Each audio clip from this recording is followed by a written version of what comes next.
Good morning, good evening, and good afternoon. My name is Staff Sergeant Samuel Kroll of the North Dakota National Guard's Public Affairs Office, and I have a very, very special guest today with me today, Lieutenant Colonel Andrew Stahl. How's it going today? Good, Sam. Thank you. Fantastic. It's finally nice to have some warmer weather. We're not getting any kind of winter storms. We did last week, but it's nice and warming up now. I'm looking forward to it. Yeah, exactly. So, talk to me a little bit about yourself. What do you do within the state, and what are you currently doing? So, I currently work for Sanford Health in Bismarck, North Dakota, as a hospitalist. I'm also with the North Dakota National Guard with the Army Medical Department as a physician there. Fantastic. And how long have you been doing things with Sanford? I joined Sanford in October of 2020, just essentially after COVID was starting to, transition out of its pandemic phase, so to speak. Sure. So you have quite an extensive career, and it was Lieutenant Colonel Tomac who got me in touch with you. You have a lot of experience, and just you don't see it a lot in the Guard. Ranger tab, you've got parachutist, jump master, flight surgeon, a massive career. And I kind of wanted to talk to you about that. So how did you join? When did you join? And what branch did you join? Yeah, so I joined the Army right out of high school. I grew up in Bismarck, North Dakota, and finished high school in 2001. I did not necessarily know exactly what I wanted to do when I finished high school, and so that brought me to the Army recruiter.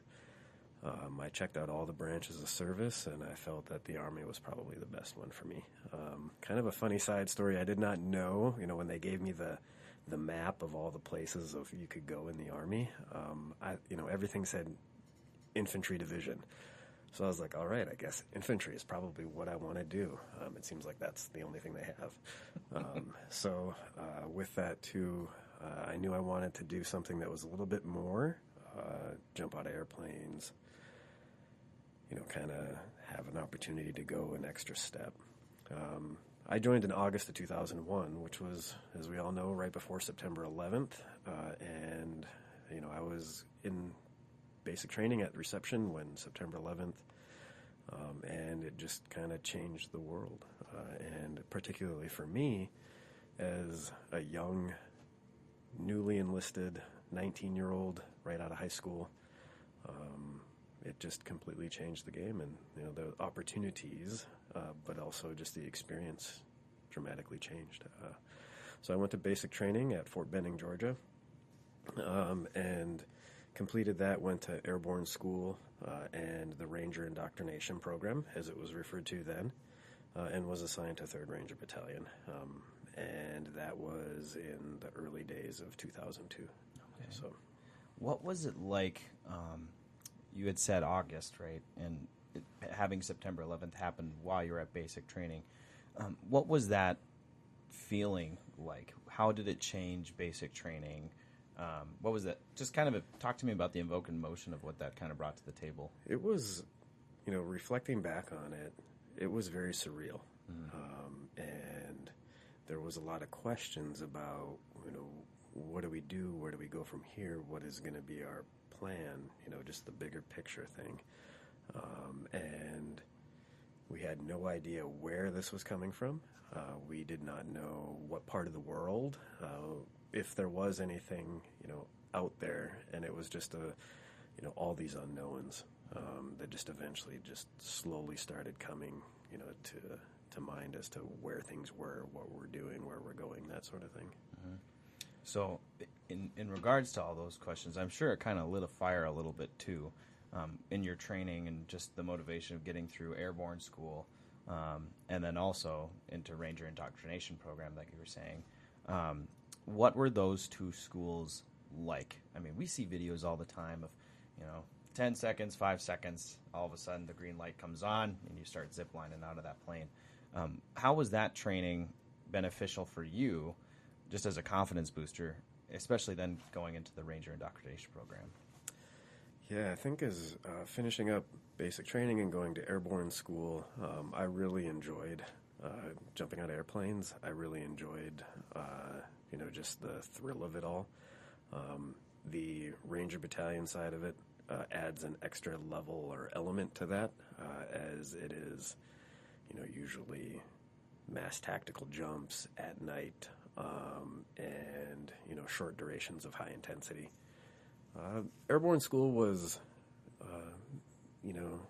there was weekends off. It was nice, lots of running and exercise.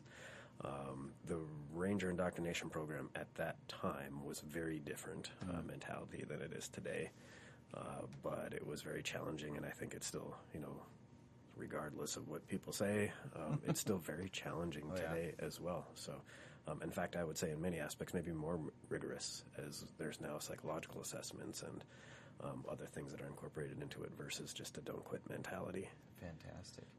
So you finish Ranger Battalion, you don that beret, and what does the Army look like for you after Ranger Battalion? Or, well, after completing and being in part of 3rd? Yep, so I was assigned to 3rd Ranger Battalion, Charlie Company, which, as we talk about the early days of the global war on terrorism, was a very storied portion of the Ranger Battalions across, and we went and did deployments to Afghanistan. Subsequently, in March of 2003, deployed to Arar, Saudi Arabia, for the invasion of Iraq. And then my company parachuted into Iraq in 2003, on March 24th, 2003, just roughly 22 years ago, this past March. And we were instrumental into the security of western Iraq, and then moving up into Haditha Dam, one of the more high-intensity and kinetic battles of the Iraq War. After I completed that deployment, I came back and went to Ranger School. Everybody else went on. Everybody else went on leave and went home. I decided to go to Ranger School. It was my opportunity to go. Sure. So I went to Ranger School. I had class 0803. I was fortunate enough that I was able to go straight through without having to recycle anything, and then came back to my company, and we went on subsequent deployments to Iraq again, Baghdad. We were, 2003, 2004, Fallujah was getting to be quite a hot spot. We spent quite a bit of time in there, Al-Ramadi, Fallujah, the green zone of Baghdad. And during this time, too, when we came back from these deployments, it was very busy. It was training, getting more certifications. We need Jump Master, so you go to Jump Master school. We need Pathfinders, these things to be able to keep up with just the overall, bigger mission statement of the Ranger Battalions. And but at the end of the day, I knew also that I wanted to go to college. One of the things I signed up for when I joined was the Army College Fund, as it was referred to at the time. And so I knew that I wanted to go there. So in the background, I was also thinking, I got to maybe take a college entrance exam, get things set up so that I can go to college. And I got out in the summer of 2005 and started school at North Dakota State University. So, fantastic.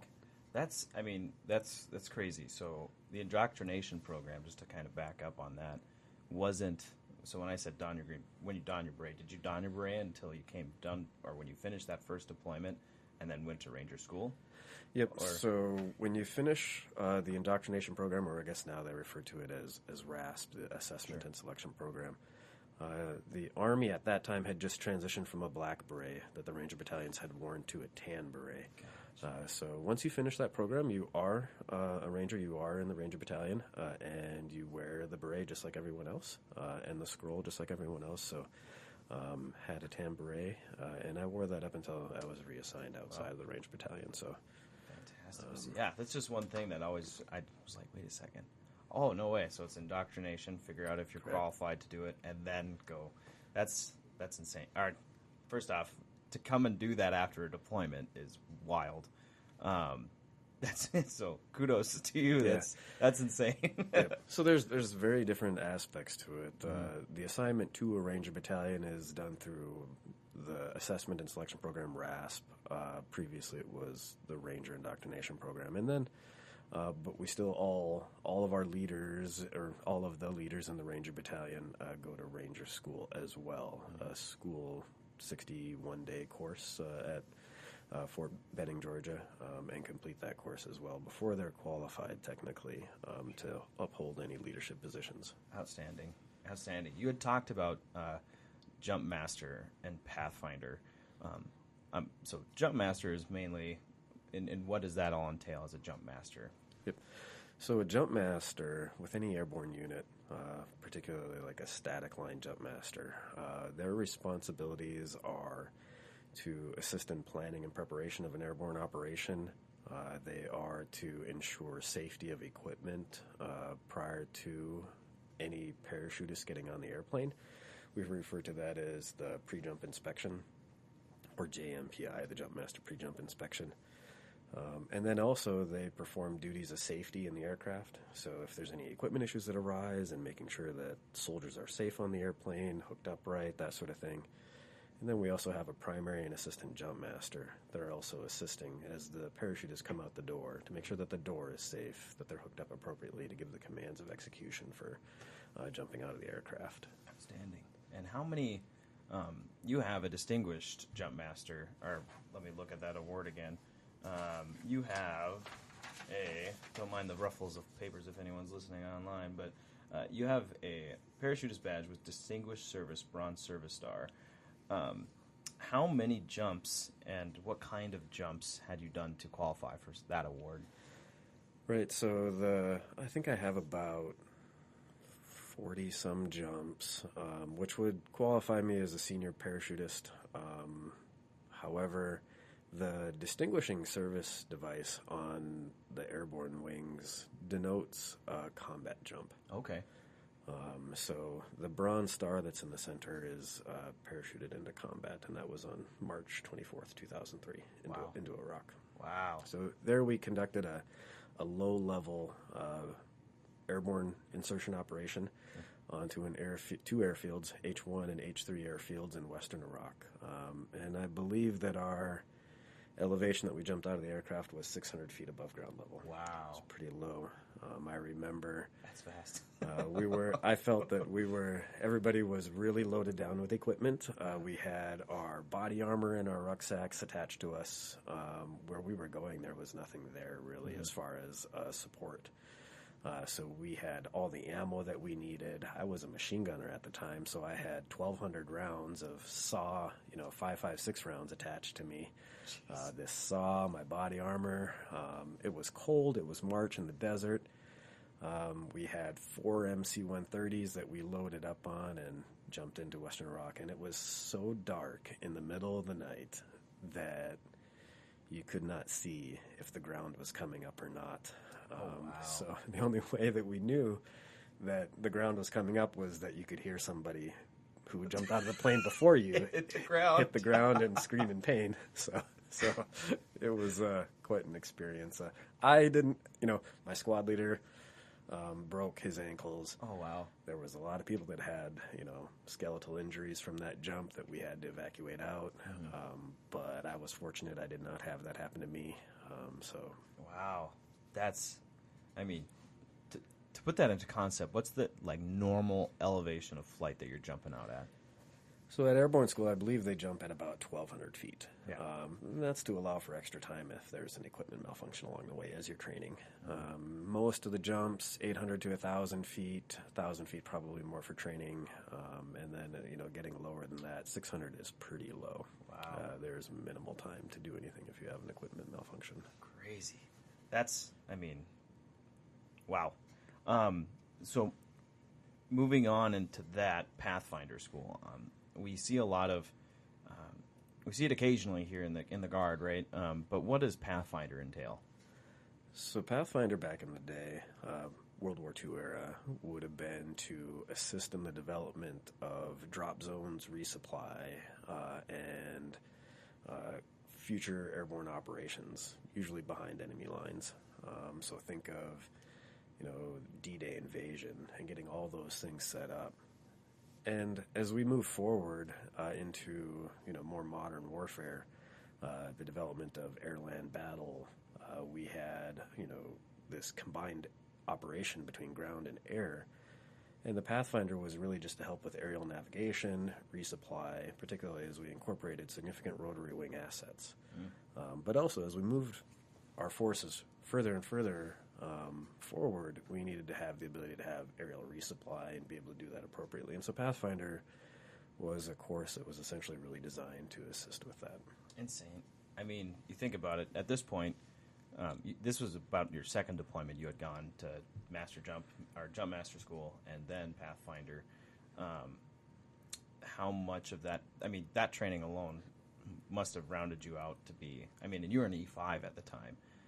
That's quite the quite the amount of schooling plus just actual experience, boots on ground. That's wild. Right, and as my philosophy that I lived by, going back to when I joined the Army, was to just never turn down an opportunity. And so anytime something came up, I always asked to go. And I still do that today. So here I am, 24 years later almost, and I still take the opportunity if it arises. Yeah. And you're doing a podcast talking about it. Yeah. That's awesome. So you finished that deployment.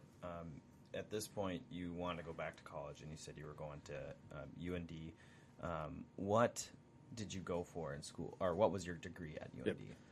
So I went to North Dakota State University first, and then UND for medical school. But that's a big no-no. No, UND no. and no.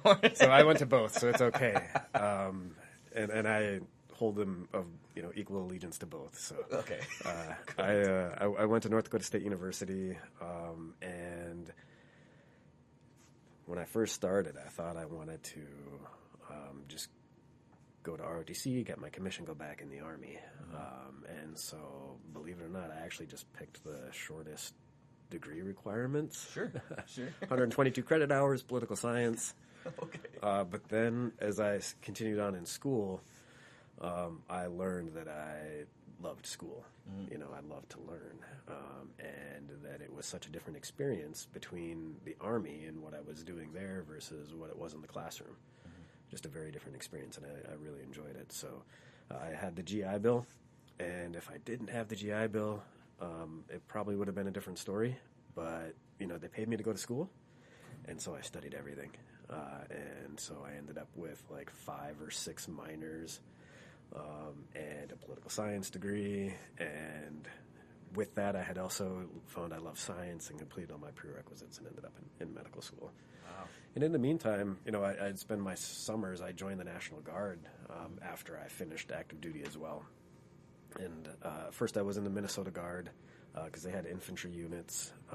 And then subsequently, when I was accepted in medical school, transitioned to North Dakota. But I'd spend my summers at Camp Ripley on long-term orders, working the ranges, doing those sorts of things. So fantastic.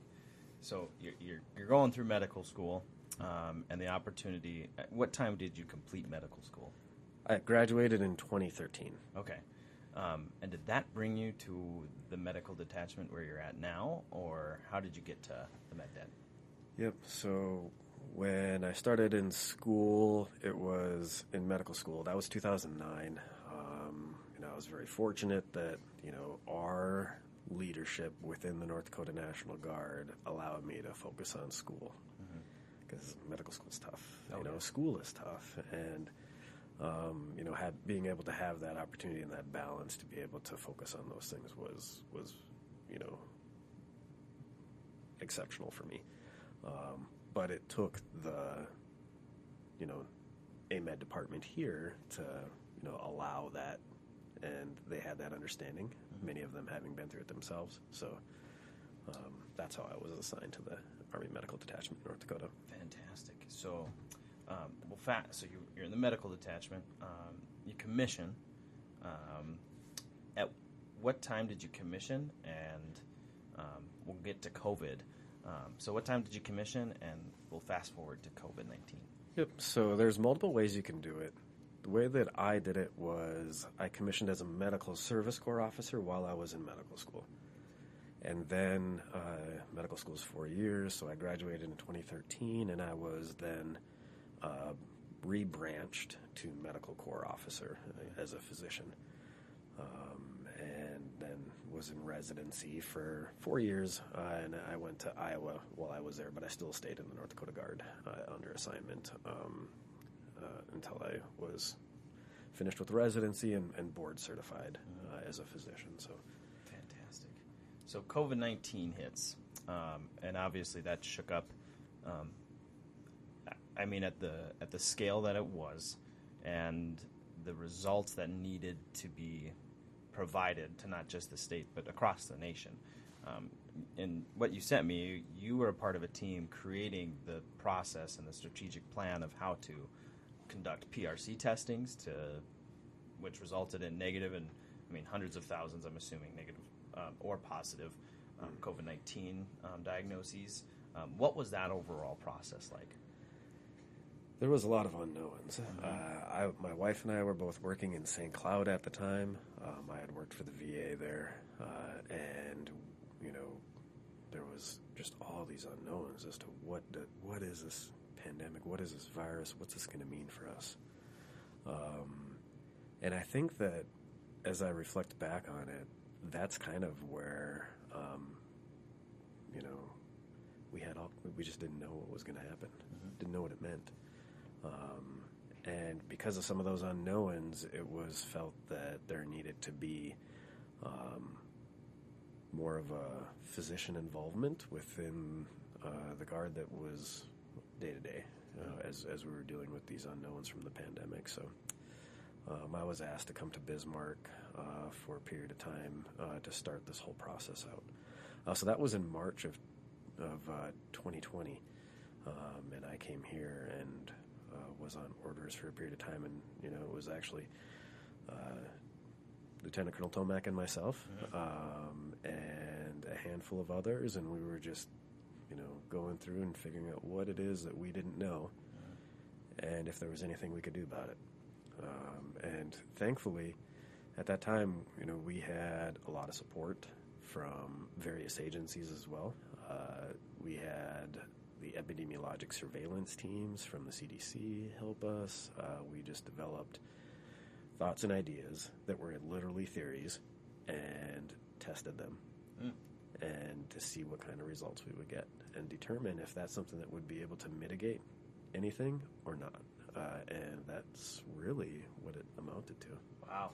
Well, and even looking back on it, the amount of people that were getting tested, I mean, the efforts that team and yourself, put together to create something out of, like what you say, the unknown, resulted in a very solid and what I would say, just a well-organized machine to then eventually make it a process for not just North Dakota, but then for the entire nation, which is just wild.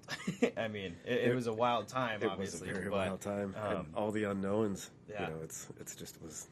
Yeah, but to be able to come out of that and just come up with something like that, and then just also being a part of all those organizations, I'm assuming even just, you being inactive and then doing all these different things to then have almost that same similar experience on the civilian sector where you're having a bunch of different assets or opportunities to work with specific things to then create something is outstanding. Right. Yeah, just the opportunity, and I really enjoy gathering ideas and experience from people outside of my group. And I think that's a challenge that we all have, is to break down those barriers. But I think it's a really valuable lesson that I learned within COVID-19 is that if we can get new ideas from different people and walks of life and different agencies, then we can probably come out better. Fantastic. I love it. Well, we've gotten through a majority of the talking points for the day, especially with some of the stuff that I have. But we talked about COVID, and now we're going to talk about what's next. So COVID, you did that, and then you're still with the med debt. But let's talk about the next opportunity that you're taking. Yeah, so currently I'm with the med debt, and I'll be there through this fall, and then I'll be reassigned to the aviation unit here in Bismarck, which I'm really looking forward to serve as their flight surgeon, something that I've always wanted to do. I think it's going to be a phenomenal experience, so just to be able to fly with the pilots, with the crews there, make sure that they are 100% ready to go whenever they're needed, and get time in the air. Yeah, I was about to say, getting back up in planes. Well, thank you so much for coming on. I appreciate it. Flight surgeon, I mean, your resume just keeps growing, sir, and I'm very humbled and grateful that you're here today. The last thing I'll do is just leave it up to you. If there's anything you would like to say to anybody out there that's interested in joining the Army, the National Guard, or any branch of service, what kind of tips and tricks you could give them, or any words of wisdom you have. Absolutely. More than happy to speak with anybody should they ever want to, follow my path or a path that would be similar. And there is no doubt in my mind that I would not be where I'm at today if I did not have the North Dakota National Guard here to support me as well. And it's just been a wonderful experience, and I look forward to it every opportunity that I get. Just never turn down an opportunity should it arise. Fantastic. Again, sir, thank you so much for coming on. If you enjoyed this episode, we also have other episodes. Feel free to check them out on YouTube, Spotify, or any other streaming service that you listen to your podcasts, audiobooks, or music.